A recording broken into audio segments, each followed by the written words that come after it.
اعوذ باللہ من الشیطان الرجیم بسم اللہ الرحمن الرحیم اللہم صلی علی محمد و آل محمد وعجل فرجہم۔ جہان علم سٹی آف نالج اکیڈمی سے آپ کی بیوی جان آپ سے مخاطب ہیں۔ السلام علیکم ورحمۃ اللہ وبرکاتہ۔ کیسے ہیں آپ لوگ؟ امید ہے سب بخیر و عافیت ہوں گے۔ پروردگار عالم آپ سب کو ہر بلا و مصیبت، دکھ، بیماری، آفت، مشکل ہر چیز سے محفوظ رکھے، جتنے جو وبا ہے اس سے محفوظ رکھے۔ پروردگار عالم صحت و سلامتی کے ساتھ رکھے آپ کی پوری فیملیز کو۔ الحمدللہ کہ اب ہم چوتھے مرحلے میں داخل ہو گئے ہیں۔ امام رضا علیہ السلام کے جو ہم آپ کے سامنے احادیث پیش کر رہے تھے، وہ اس کے ہم 3 پارٹ ہم نے کر دیے تھے۔ اب ہم چوتھے پارٹ میں داخل ہو گئے ہیں اور بہت خوشی ہو رہی ہے یہ دیکھ کے، ماشاءاللہ آپ لوگ بہت اچھے طریقے سے اس کو دیکھ رہے ہیں، اپریشیٹ بھی کر رہے ہیں۔ تو امام نے اس حدیث میں ہمیں یہ بتایا ہے کہ بدترین انسان کون ہے۔ آپ ارشاد فرماتے، بے شک بدترین انسان وہ ہے جو مدد کرنے سے گریز کرے، تنہا کھانا کھائے اور اپنے ماتحت کی پٹائی کرے۔ یعنی مقصد یہ کہ انسانیت تو یہ ہے کہ دوسروں کا خیال رکھا جائے، ان کے کام آئے۔ بدترین انسان کے بارے میں بتایا جو خود غرض ہو، یعنی یہ تمام چیزیں جو ہیں خود غرضی کی انتہا ہے کہ اگر کوئی کسی سے مدد مانگے تو اس کی مدد نہ کرے، چاہے وہ کتنا بھی مجبور ہو، لاچار ہو، اس وقت اسے اس کی مدد کی ضرورت ہو تو اس کی مدد نہ کرے۔ اور پھر یہ ہے کہ تنہا کھانے سے مطلب یہ کہ جتنی بھی جو کچھ بھی ہے بس اسی کے پاس آ جائے سارا کچھ، اس کا دسترخوان وسیع ہو لیکن کسی کو ایک روٹی بھی دینے سے گریز کرے، کسی کے اس طرح سے کسی کی ہیلپ نہ کرے۔ یا اور پھر تیسری چیز کیا بتائی کہ جو اپنے ماتحت کی پٹائی کرے، یعنی کہ اگر برابر کے لوگوں سے تو لوگ نہیں لڑ سکتے نا، لیکن ماتحت کون ہوتا ہے؟ مثال کے طور پہ اگر ہم کہیں کہ بھئی چلیں ماتحت آپ کے جاب پہ، ایسا نہیں ہے۔ ماتحت بیوی بھی ماتحت ہوتی ہے، بچے بھی ماتحت ہوتے ہیں۔ ماتحت کا مطلب ہی یہ ہے کہ جو آپ کے زیر اثر ہیں، جو آپ کے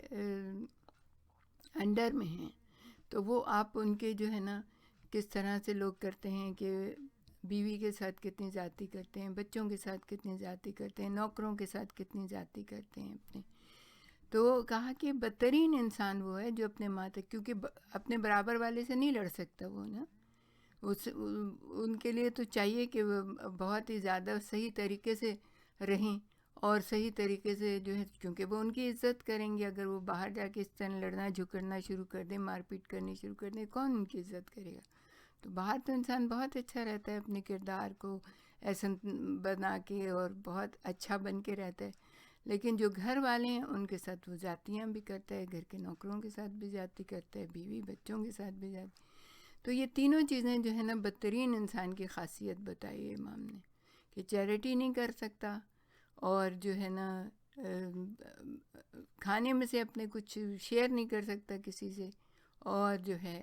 اپنے ماتحتوں کے ساتھ مار پیٹ اور برا سلوک کرتا ہے۔ پھر آپ نے امام نے 13 نمبر کی حدیث جو ہے وہ بتائی ہے، اس میں کیا امام ارشاد فرماتے ہیں، بہت ہی بہترین طریقے سے ہر چیز کو علیحدہ علیحدہ کر کے بتا دیا کہ آپ نے ارشاد فرمایا بخیل کو سکون نہیں ملتا، یعنی جو کنجوس ہوتا ہے اس کو سکون نہیں ملتا، حاسد کو لذت نہیں ملتی، بادشاہوں کی جانب سے وفا نہیں ملتی، اور جھوٹے سے مروت کی توقع نہیں ہے۔ یعنی کہ آپ نے امام نے یہ ارشاد فرمایا کہ ان لوگوں سے بچو، کیوں کہ دین کے احکامات کی حکمت رکھتے ہیں اور انسان کی ذات کے لیے فائدہ مند ہوتا ہے تو وہی صحیح انسان ہوتا ہے۔ اگر دین ہمیں یہ حکم دیتا ہے کہ بخل اور کنجوسی نہ کرو، تو اس کی حکمت یہ ہے کہ اس طرح مال سے محبت پیدا ہوتی ہے، اور یہ محبت انسان کا آرام و سکون چھین لیتی ہے۔ اگر انسان صرف اپنے مال کو ہی گنتا رہے اور اپنے مال سے ہی محبت کرے تو کیا ہوتا ہے کہ انسان کا آرام و سکون چھن جاتا ہے۔ ایک تو وہ یہ اس کا ڈر لگا رہتا ہے کہ کوئی چور آئے گا، ڈاکو آئے گا، مجھ سے مال چھین لے گا، تو بے چین رہتا ہے۔ اور اگر دین حسد سے روکتا ہے تو اس کی حکمت یہ ہے کہ انسان زندگی کی لذت سے محروم ہو جاتا ہے۔ یعنی اس کے پاس اپنا سب کچھ ہے، اللہ تعالیٰ نے اس کو بہت کچھ دیا ہے، لیکن اس کے باوجود دوسرے کے پاس دیکھتے ایک چھوٹی سی چیز دیکھتے ہیں نا تو اس سے حسد کرنے لگتا ہے۔ مثال کے طور پہ آپ کے اپنے بچے بھی پڑھ رہے ہیں، اچھی یونیورسٹیز میں پڑھ رہے ہیں، اچھے اسکولوں میں پڑھ رہے ہیں، لیکن اگر دوسرے کا بچہ کسی عام اسکول میں بھی پڑھ رہا ہے اور وہ جو ہے نا اچھے ٹاپ کے نمبر لے آیا تو اس سے حسد کرنا، یا کسی کی آپ کے پاس بھی گھر ہے، دوسرے کے پاس ذرا بہتر گھر آ گیا تو اس سے حسد کر رہے ہیں۔ تو یہ جو خود امام علی علیہ السلام نے بھی ارشاد فرمایا یہی بات تقریباً کہ حاسد جو ہے اسے سکون نہیں ملتا، کیوں؟ اور وہ ایسا ہوتا ہے جیسے وہ گیلی لکڑی کی مانند خود ہی اپنے اندر سلگتا رہتا ہے، اس کو چین و سکون ہی نہیں آتا ہے، اور جس سے وہ حسد کر رہا ہوتا ہے اس بیچارے کو پتہ بھی نہیں ہوتا کہ یہ حسد کر رہا ہے مجھ سے۔ اور پھر کیا آپ نے ارشاد فرمایا کہ بادشاہوں کی جانب سے وفا نہیں، یعنی آپ اب اگر بادشاہ نہیں بھی ہیں لیکن بڑے صدور، یہ جیسے جو بھی بڑے لوگ ہیں نا، ان کے آپ کتنا بھی ان کے آگے جھک جائیں، یا بڑی قوموں کے آگے یا سپر پاور کے آگے آپ جھک جائیں، لیٹ جائیں، لیکن جو ہے نا وہ بعد میں وہی انجام ہوتا ہے کہ وہ کسی کے وفادار نہیں ہوتے، آخر میں وہی سب سے زیادہ گرا دیتے ہیں۔ ہمارے سامنے کتنی قوموں کی مثالیں ہیں کہ دیکھیں صدام حسین نے کیا کیا کہ بالکل لیٹ گیا وہ سپر پاور کے سامنے، شاہ ایران نے کیا کیا، ہمارے اپنے جتنے صدور ہیں سب، آخر میں انجام کیا ہوتا ہے کہ ان کو کسی کو میزائل سے ختم کیا، کسی کو پھانسی لگوا دی، کسی کو جو ہے نا کس طرح سے فائرنگ اسکواڈ کے سامنے۔ تو کبھی ان سے وفاداری کی امید ہو ہی نہیں سکتی۔ وفا رکھیں تو اللہ سے رکھیں، بس اللہ کے اوپر توکل کریں اور اس سے جو عہد کیے ہیں اس کو پورا کریں تو انشاءاللہ سکون ہی سکون ہوتا ہے۔ اور پھر کیا ہوتا ہے، چوتھی چیز آپ نے کیا بتائی کہ جھوٹے سے مروت کی توقع نہیں ہے، کیونکہ وہ تو جھوٹ بولے گا نا، یعنی آپ کو کبھی بھی دھوکہ دے سکتا ہے وہ، اور کبھی بھی، کیونکہ اس کی زبان پہ جھوٹ ہوتا ہے تو وہ ویسے تو بڑا میٹھا بنتا ہے آپ سے، لیکن وہ آپ سمجھ لیں کہ اگر یہ جھوٹ بولتا ہے دوسروں کے بارے میں بھی بول رہے ہیں اور دوسری چیزوں کے بارے میں بھی اور واقعات کے بارے میں، تو سمجھ لیں یہ جھوٹا ہے۔ ایک تو سب سے بڑی بات ہے کہ کبھی اس کو کوئی اپنا راز نہ بتائیں، کیونکہ وہ جو ہے نا آپ کو تو بڑی تسلی دلا سے دے گا لیکن آگے جا کے وہ سارا کچھ بیان بھی کر دے گا۔ تو جھوٹ بولنے والے ہمیشہ بچنا چاہیے، اور خود بھی جھوٹ سے بہت گریز کرنا چاہیے۔ نہیں کہ شریعت کیا کہتی، مذاق میں بھی جھوٹ نہ بولو، یعنی ایسے لطیفے جو جھوٹ پہ مبنی ہیں وہ بھی نہیں سنانی چاہیے کہ جھوٹ نہ بولے، اس لیے کہ یہ جھوٹ بولنے کی پھر عادت، ایک دفعہ انسان مذاق میں بولتا ہے پھر اس کے بعد اس کو عادت پڑ جاتی ہے، اور جب عادت پڑ جاتی ہے تو پھر اس کا اعتبار کھو جاتا ہے، ہر کوئی شخص بھی اس کے اوپر اعتبار نہیں کرتا۔ تو امام کی یہ جو حدیثیں اتنی خوبصورت امام نے بتائی ہیں، تو بہت چھوٹا جملہ ہے لیکن اس کے اندر معنی کا ایک سمندر جو ہے نا وہ پنہا ہے۔ پھر آپ نے ارشاد فرمایا جو اللہ سے راضی ہو اللہ اس سے راضی رہتا ہے، اور بہترین مثالیں دی ہیں اس کے امام نے، کہا کہ اللہ سے حسن ظن رکھو، کیونکہ جو اللہ سے اچھا گمان رکھے گا اللہ اس کے حسن ظن کے ساتھ ہے۔ یعنی حسن ظن کے بارے میں تو اگر آپ ہماری ویڈیو دیکھیں جو ہم نے بتائی تھی کہ ان عظیم لمحات میں کیا کریں، یعنی کہ مرتے وقت بھی انسان کو حسن ظن کی تلقین کرنی چاہیے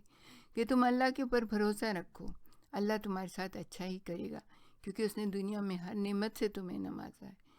مطلب نعمتیں تو ہم یہ سمجھتے ہیں کہ بھئی بڑا گھر ہے، بڑی اچھی گاڑی ہے، بڑی یہ چیز نہیں، نعمت یہ بھی ہے کہ آپ آنکھ سے دیکھ رہے ہیں، کان سے سن رہے ہیں، اعضاء اور جوارح کام کر رہے ہیں، روزانہ صبح اٹھ کے شکر خدا ادا کریں کہ روح جسم میں ہے، ہم نماز کے لیے اٹھ سکتے ہیں، اپنے ہاتھ سے وضو کر سکتے ہیں۔ کتنے ایسے لوگ ہیں کہ جو اتنے محتاج ہوتے ہیں کہ وضو کے بھی محتاج ہو جاتے ہیں، لباس بدلنے کے محتاج ہو جاتے ہیں، کتنے کتنے ایسے لوگ ہیں۔ تو سب سے بڑی بات یہ ہے کہ اللہ تعالیٰ سے اچھا حسن ظن، یعنی کہ مرتے مرتے کہیں اگر ابھی حالات اچھے نہیں ہیں لیکن آپ ناراض نہ ہو، صبر و شکر سے کام لیں، اور پھر اس کے بعد اللہ تعالیٰ آپ کے ساتھ اچھا ہی کرے گا۔ تو کہا کہ اچھا گمان رکھے، اللہ اس کے حسن ظن کے ساتھ ہے، اور پھر فرمایا جو کم روزی پر راضی ہے اس سے معمولی عمل بھی قبول کر لیا جائے گا. یعنی جو کم روزی پہ راضی ہوتا ہے اللہ تعالیٰ اس کے معمولی عمل کو بھی بہت بلند کر کے قبول کرتا ہے. یعنی جو کم رزق حلال پر، جو کم حلال پر راضی رہے اس کا بار ہلکا ہوگا اور اس کا خاندان نعمت میں ہوگا، اور اللہ اس کو دنیا کے درد اور اس کی دوا سے آگاہ کر دے گا. یعنی اگر کوئی بیماری آ بھی رہی ہے تو بھی اس کی دوا سے پروردگار عالم اسے آگاہ کر دے گا کہ یہ دوا کھاؤ گے تو تم صحیح ہو جاؤ گے، اور اسے دنیا سے صحیح و سالم جنت کے دارالسلام تک پہنچا دے گا. کون شخص اس کو یہ کرے گا؟ پروردگار عالم جو اللہ سے حسن ظن رکھتا ہے، جو اللہ سے راضی رہتا ہے، اللہ بھی اس سے راضی رہتا ہے. اور اس رضائیت کی بہترین مثالیں جو ہے نا امام نے دی ہیں کہ کتنا جو بھی اللہ تعالیٰ سے راضی رہے گا، حلال پہ راضی ہوگا، جو اللہ سے حسن ظن رکھے گا، جو کم روزی پہ راضی رہے گا، تو اس کا خاندان اور وہ خود نعمت کے باغات میں ہوگا. اور دنیا میں اللہ تعالیٰ اگر اسے کوئی آزمائش کے لیے کوئی دکھ بیماری بھی آتی ہے تو اللہ اس کی دوا سے اس کو آگاہ کر دے گا اور اسے اور اس کے خاندان کو دنیا سے صحیح و سالم جنت میں پہنچا دے گا. یعنی حسن ظن کی قیمت، حسن ظن کے بارے میں جناب سرور کائنات کی ایک حدیث ہم نے شاید نقل کی ہے کہیں کہ آپ نے ارشاد فرمایا کہ حسن ظن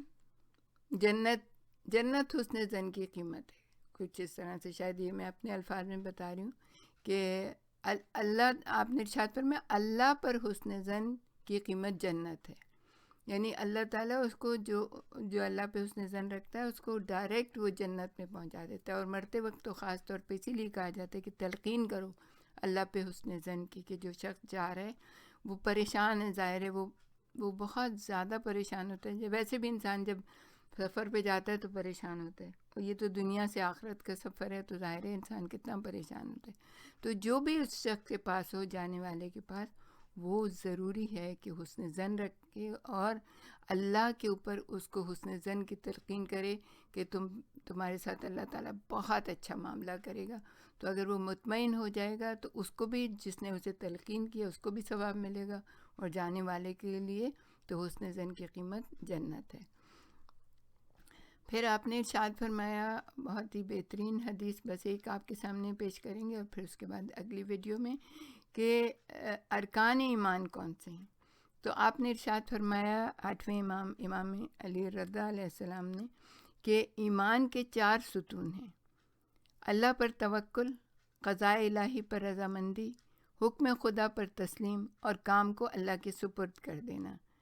یعنی مطلب یہ کہ صرف ظاہر میں مومن کہلانے سے ایمان دل میں راسخ نہیں ہوتا کہ آپ بھی مومن ہم بھی مومن، نہیں، بلکہ ایمان کے اثرات ہیں جو اس کے ارکان کی وجہ سے پیدا ہوتے ہیں. یعنی کہ ایمان کے جو 4 ستون بتائیں گے: اللہ پر توکل، جو بھی حالات جیسے بھی ہوں، کچھ بھی ہو جائے، لیکن انسان کو یقین کامل ہوگا کہ ہونا چاہیے کہ اللہ تعالی ہمارے ساتھ بہتر کرے گا، سب کچھ اچھا کرے گا. اور یہ تو دیکھیں ہمیں کربلا والوں سے کتنا بڑا درس ملتا ہے کہ جس وقت امام علیہ السلام جانے لگے تھے میدان میں اور اب بس سب کچھ ختم ہو گیا تھا، تو امام نے کیا کہا تھا کہ اپنے لباسوں کو اچھی طرح سے اپنے گرد باندھ لو اور اللہ پہ توکل رکھو، انشاءاللہ تمہارے لیے سب کچھ اچھا ہوگا اور یہ لوگ تمہیں وہ نہیں کر سکیں گے، مطلب کسی طرح کا بھی تمہیں نقصان نہیں پہنچا سکیں گے. تو اللہ پہ اتنا توکل کہ سب کچھ ختم ہونے کے باوجود بھی امام نے کہا کہ یہ تمہارا کچھ نہیں بگاڑ سکیں گے، تم اللہ پہ توکل کرو. اور قضاء الہی پر رضامندی، یہ تو بہت ہی زبردست بات ہے کہ اللہ تعالیٰ کی جو بھی اس کا امر ہے، جو بھی اس نے احکامات دیے ہیں، جو بھی وہ کتنا انسان رضامند رہے، جو بھی مصیبت آئے، پریشانی آئے، دکھ آئے، تکلیف آئے، تو کیا ہے، اللہ تعالیٰ کی رضا پہ راضی رہے. زبان سے بھی کہے کہ اللہ میں تیری رضا پہ راضی ہوں، اور دل میں بھی یہ سوچے کہ آئی ہے تو کیا ہے، میرے ساتھ تو اللہ ہے اور اس سے بڑی طاقت تو کسی کی بھی نہیں ہے. تو قضاء الہی پر رضامندی، پھر حکم خدا پر تسلیم، اللہ تعالیٰ نے جو احکامات دیے ہیں کبھی بھی ان سے پیچھے نہ ہٹے. یعنی کہ جو واجبات ہیں ان کو صحیح طریقے سے ادا کرے، جو مستحبات ہیں خوشی کے ساتھ ان کو ادا کرے، اور جو مکروہات ہیں یعنی کہ یہ میری سمجھ میں نہیں آ رہا، یہ کیوں اللہ نے، بھائی آپ کی سمجھ میں نہیں آ رہا تو آپ کی عقل چھوٹی ہے اس لیے نہیں سمجھ میں آ رہا. اللہ نے جو حکم دیا ہے، جس چیز سے بچنے کا حکم دیا، اس کے پیچھے کوئی نہ کوئی لاجک ضرور ہے. آپ دیکھیں، آپ علم حاصل کریں اور پھر اس کے بعد آپ یعنی کہ اللہ تعالیٰ کے حکم کے اوپر سر تسلیم خم کر دیں اور اپنے ہر کام کو اللہ کے سپرد کر دیں کہ جو بھی آپ نے کام کیا، بس آپ کا جو کام ہے وہ یہ ہے کہ آپ کام کر دیں، اس کے احکامات کی پابندی کریں، جو کام اس نے آپ کے سپرد کیے ہے وہ آپ کر دیں، باقی اس کا نتیجہ جو ہے نا وہ اللہ کے اوپر چھوڑ دیں. اگر آپ نے اچھا کیا ہے تو اس کا نتیجہ بہترین ہوگا، اور اگر غلطی کی ہے آپ نے اور کہیں پہ کوئی ایسا گھپلا ہو گیا ہے یا کوئی آپ نے کچھ غلط کر دیا ہے تو اللہ تعالیٰ سے توبہ کریں، معافی مانگیں، تاکہ اس کا جو انجام ہے وہ آپ کے سامنے برا نہ آئے. تو یہ جو ارکان ایمان امام نے بتائے ہیں بہت ہی بہترین ہے. اگر ہم سب ان کے اوپر عمل کریں، سوچیں اس کے بارے میں